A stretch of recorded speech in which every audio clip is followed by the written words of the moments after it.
Serious Gaming and Simulations. Week 4, Digital Game-Based Learning, Part 2, Video Clip 1 of 3. I'm Professor Bill Kapralos, and over the next few minutes we will be discussing why can game-based learning be effective, and this essentially builds upon our previous topic related to the millennials. However, prior to doing so, here's the list of analysis questions for this particular video clip. Number 1, what are some of the motivating elements that video games provide that are not necessarily found in any other medium? Number 2, what is digital game-based learning comprised of? And finally, number 3, what dictates how effective a game will be? As we saw from our previous discussions, the millennials typically find the traditional educational setting that they're currently in as very boring. It's often very difficult to have them focus for any prolonged period of time. However, in contrast to this limited attention span that we see within the traditional classroom, with respect to gameplay, millennials are able to provide their unattended attention for hours on end. And this in part has to do with the fact that they're motivated and they're engaged. In fact, engagement is the main reason people play games. And it has been suggested by Mark Prensky that computer and video games are possibly the most engaging pastime in the history of mankind. The enormity of the industry backs this claim up. Video games bring together motivating elements that are not found together in any other medium. And more specifically, they are a form of fun. So this provides enjoyment and pleasure. They are a form of play, and this provides intense and passionate involvement. They have rules to provide structure. They have goals, and reaching these goals is motivating. They are interactive. They are adaptive, which provide flow. They have outcomes and feedback, and this provides us with learning. And this is an important aspect of video games. You're constantly provided with feedback. Depending on what you're doing, you're provided information. As a very simple example, consider your life meter. Continuously tells you how much life you have left in the game.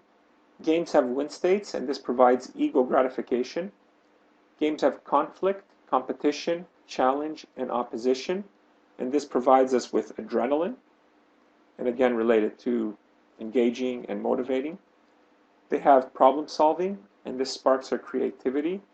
They have interaction, which can give us social groups, and they have characters and story, and this provides us with emotion. Combining the engaging power of video games with a set of interactive learning processes creates digital game-based learning. In other words, we're taking advantage of all the benefits of video games and using them for an educational purpose. Is it just a matter of putting all of our instruction within a game? Definitely that's not the case, and the key is to manage how the game and instruction are put together into a whole package. Of course, this is definitely not easy, and it has been done very poorly in the past, generally. Furthermore, even if a perfect serious game was developed, how is it incorporated into the learning process or into a learning curriculum? This is actually very difficult to do. And of course, the content within the game must be well matched to the learner. If this is not the case, little, if any, learning will take place, regardless of the learning method and regardless how good the game actually is. Games engage and motivate us through their goals and our struggle to achieve these goals through the decisions we make and the feedback we obtain from them.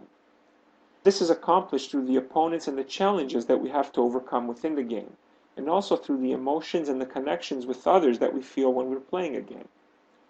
Essentially, this is the part that keeps gamers glued to their computers and their consoles for countless hours. Clearly then, the whole notion of game-based learning and serious gaming relies on the engagement and the fun aspect. Should learning be fun? Many managers and leaders in the educational world still do not fully accept game-based learning, and many are strong believers in traditional education learning. Here's some quotes that you should consider. According to A.P. Herbert, open quote, "People must not do things for fun. We're not here for fun. There is no reference to fun in any act of parliament," end quote.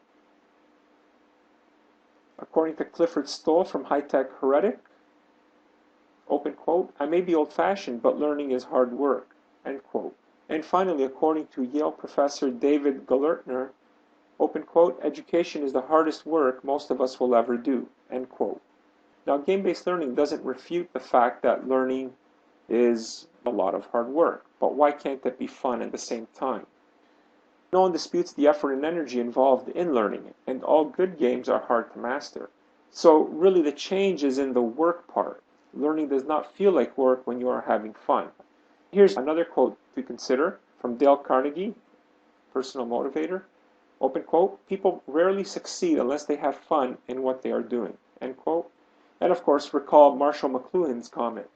Open quote, anyone who makes a distinction between education and entertainment doesn't know the first thing about either one, end quote. So it seems that not everyone gets it. So just to point out some additional resources, and in particular, an article by Mark Prensky, What Kids Learn That's Positive by Playing Video Games, in 2002.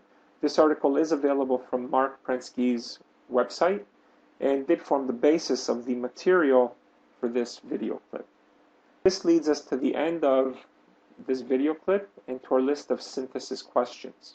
Number 1, how can a game be incorporated into the learning process or learning curriculum? Number 2, is game-based learning appropriate for all levels of learners? Or in other words, from beginners to advanced? And finally, number 3, can games support scaffolding? This is the end of this video clip. Thank you.